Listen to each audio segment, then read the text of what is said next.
A conservative student managed to get a transgender college professor fired by crying religious persecution under false pretenses, but nonetheless, it worked like a charm. So the Turning Point chapter of Oklahoma University put out a tweet claiming that a student was discriminated against because of her religion. Specifically, they say that a transgender teacher gave the student a failing grade because she quoted the Bible in an assignment. They claim the following, quote, "For a psychology course at the University of Oklahoma, Samantha Fulnecky was asked to write a 650-word essay reacting to an article about how people are perceived based on societal expectations of gender. In her essay, Fulnecky argued that traditional gender roles should not be considered stereotypes. She cited the Bible to support her stance that eliminating gender in society would be detrimental because that would put people farther from God's original plan for humans. She received 0 points out of 25 on the essay. Transgender professor Mel Curtis said Ms. Fulnecky failed to use empirical evidence and called parts of her essay offensive. Quote, to call an entire group of people demonic is highly offensive, especially a minoritized population, the instructor wrote in the online grading platform. They go on to accuse the professor of being unable to set aside her pro-trans bias to take grading seriously. Now, it is incredibly ironic for them to accuse the professor of not being able to put aside her bias, given how the student very clearly couldn't put aside her own bias, both religious bias and anti-trans bias, to write a simple, short 650-word essay responding to an article like she was asked to do. And it's funny because they completely fucked up by actually posting the essay, because that's when the entire illusion that she was discriminated against blew up, because a lot of people quickly realized, oh, it's not that she was being persecuted for her religiosity. She got a failing grade because she wrote a paper that warranted the grade that she got. I say this as a TA. I read this. This would not be acceptable for any college student, okay? She's apparently a sophomore. This wouldn't be acceptable for a freshman. This level of writing is not acceptable in any college course that you take, okay? You have to do better. But I want to remind you real quick before you get to her essay what the assignment was. She was supposed to react to the article about how people are perceived based on societal expectations of gender, and this is what she shit out. We're not going to read all of it, but here's the bulk of it so you just get a sense of how bad this shit is. This article was very thought-provoking and caused me to thoroughly evaluate the idea of gender and the role it plays in our society. The article discussed peers using teasing as a way to enforce gender norms. I do not necessarily see this as a problem. God made male and female and made us differently from each other on purpose and for a purpose, okay? God is very intentional with what he makes, and I believe trying to change that would only do more harm. Gender roles and tendencies should not be considered, quote, stereotypes. Women naturally want to do womanly things because God created us with those womanly desires in our hearts. The same goes for men. God created men in the image of his courage and strength, and he created women in the image of his beauty. He intentionally created women differently than men, and we should live our lives with that in mind. She continues, it is frustrating to me when I read articles like this and discussion posts from my classmates of so many people trying to conform to the same mundane opinion. That's ironic coming from her. So they do not step on people's toes. I think that is a cowardly and insincere way to live. It is important to use the freedom of speech we have been given in this country, and I personally believe that eliminating gender in our society would be detrimental as it pulls us farther from God's original plan for humans. It is perfectly normal for kids to follow gender stereotypes because that is how God made us. The reason so many girls want to feel womanly and care for others in a motherly way is not because they feel pressured to fit into social norms. It is because God created and chose them to reflect his beauty and his compassion in that way. In Genesis, God says that it is not good for man to be alone. This is like elementary school writing. He created a helper for man, which is a woman. Many people assume the word helper in this context to be condescending and offensive to women. However, the original word in Hebrew is ezer kenegdo, and that directly translates to helper equal to. Additionally, God describes himself in the Bible using ezer kenegdo, or helper, and he describes his Holy Spirit as our helper as well. This shows the importance God places on the role of the helper, women's roles. God does not view women as less significant than men. He created us with such intentionally and care, and he made women in his image of being helper, She just repeats herself over and over again. And in the image of his beauty. If leaning into that role means I am following gender stereotypes, then I am happy to be following a stereotype that aligns with the gifts and abilities God gave me as a woman. I do not think men and women are pressured to be more masculine or feminine. I strongly disagree with the idea from the article that encouraging acceptance of diverse gender expressions could prove students' confidence. Society pushing the lie that there are multiple genders and everyone should be whatever they want is demonic and severely harms American youth. I do not want kids to be teased or bullied in school. However, pushing the lie that everyone has their own truth and everyone can do whatever they want and be whoever they want is not biblical whatsoever. I mean, you have your own truth, so why can't other people have that? The Bible says that our lives are not our own, but that our lives and bodies belong to the Lord for his glory. I live my life based on this truth and firmly believe that there would be less gender issues and insecurities in children if they were raised knowing that they do not belong to themselves, but they belong to the Lord. So there's one more page and a couple more paragraphs, but you get the point. Basically, she's saying that gender stereotypes are good because God says so. The Bible says so. Is this elementary school? What are we doing here? What the fuck is happening? If I was a TA grading this paper, I would be like perplexed. Like, what am I supposed to do with this? This is insane. This is like something that an 8-year-old would think is a little bit too evidence-free, right? Because you're just saying gender stereotypes are good because that's the way it is in the Bible, but that doesn't mean anything. You're not even trying to cite specific passages in the Bible. She brings up Genesis and the Hebrew quote, but she's not even pointing to specific passages to bolster her point. She's not quoting theologians who have a particular take on this. She's just saying, this is what God wanted, so you have to accept it. Like, you're not even trying to respond in any meaningful way to the article that you're presented with. You can't do that. This is college. This is a class based on science and empirical reality.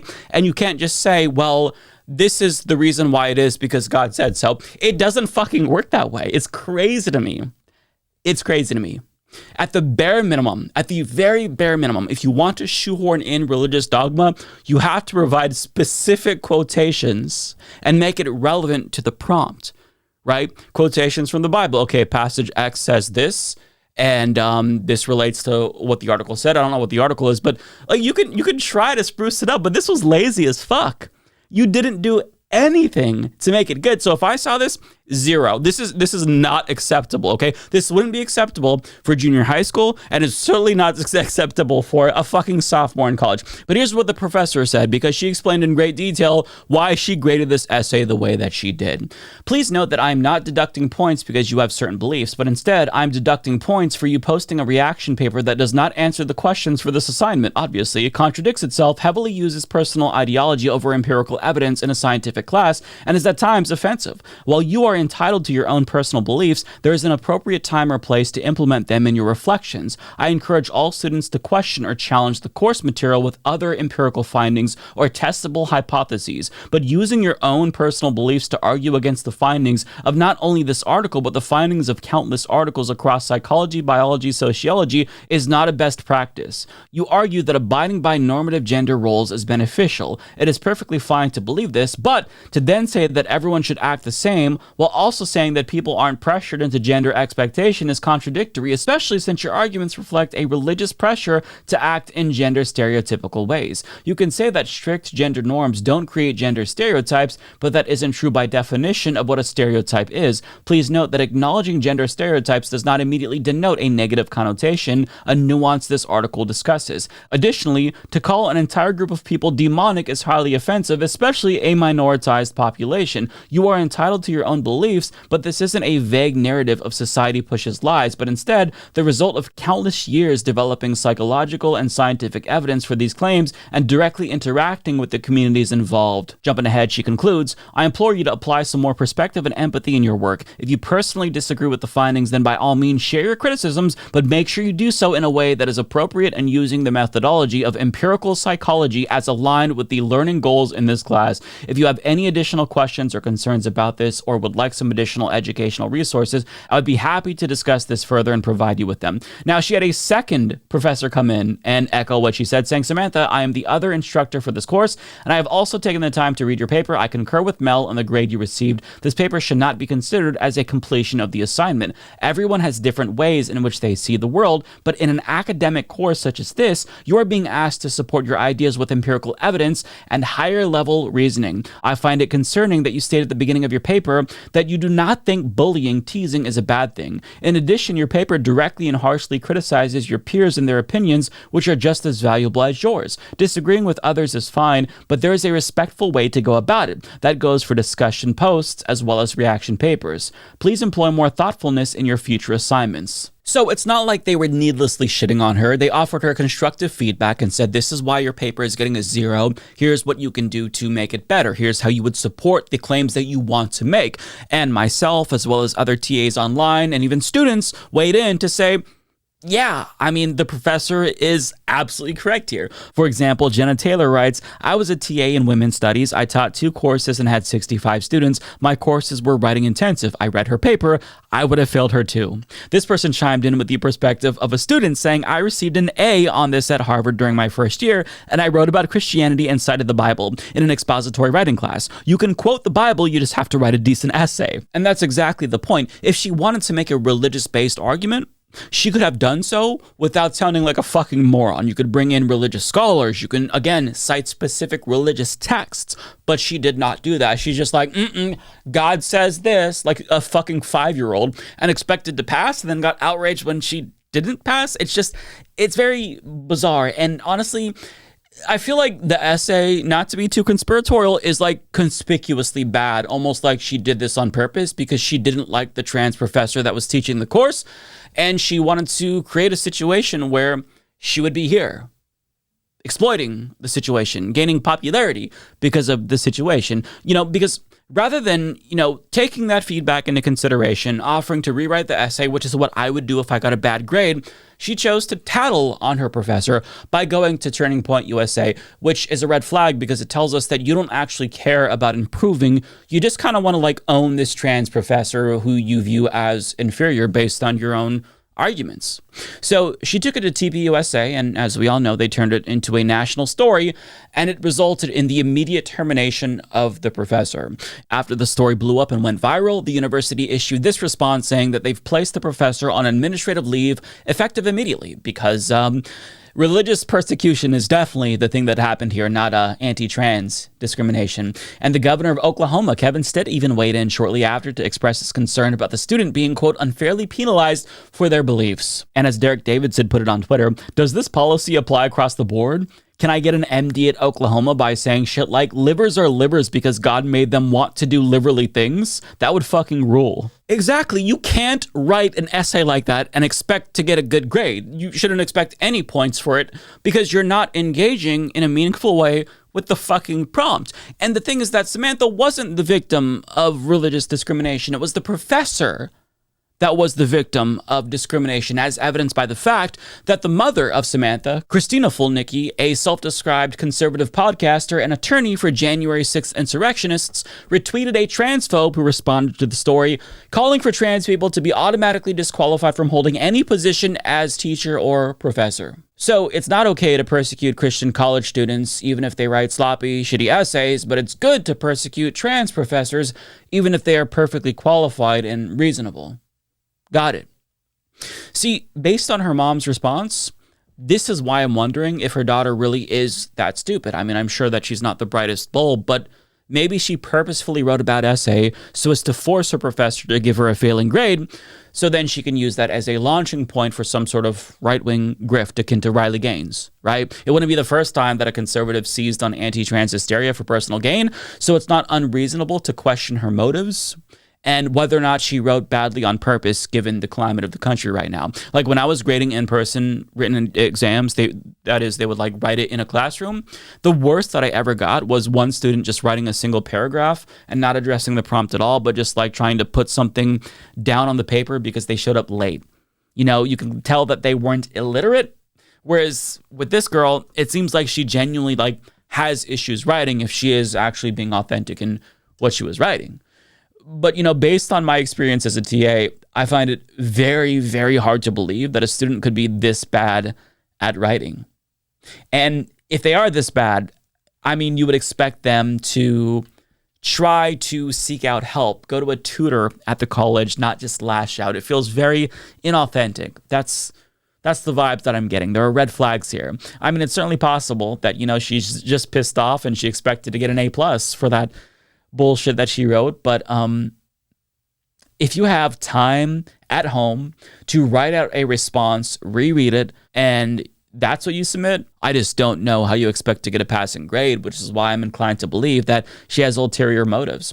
So I think that there probably needs to be an investigation into this situation by an impartial third party, because the university very clearly isn't trying to protect staff. They're just weighing in and making a decision based on politics.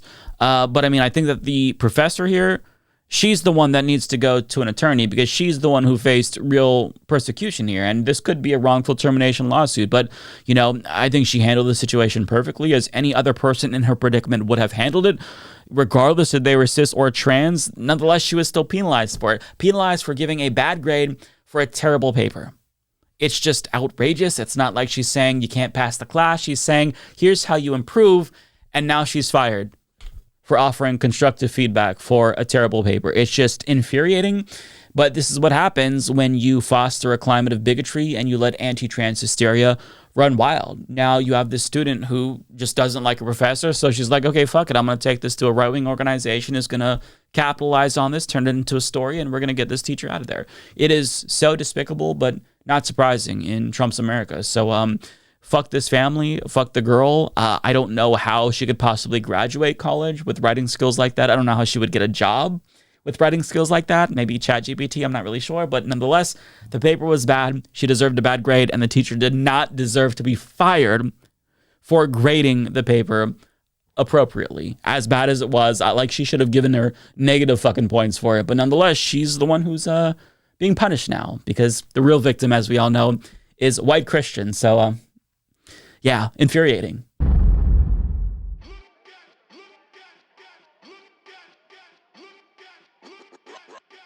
Ideas.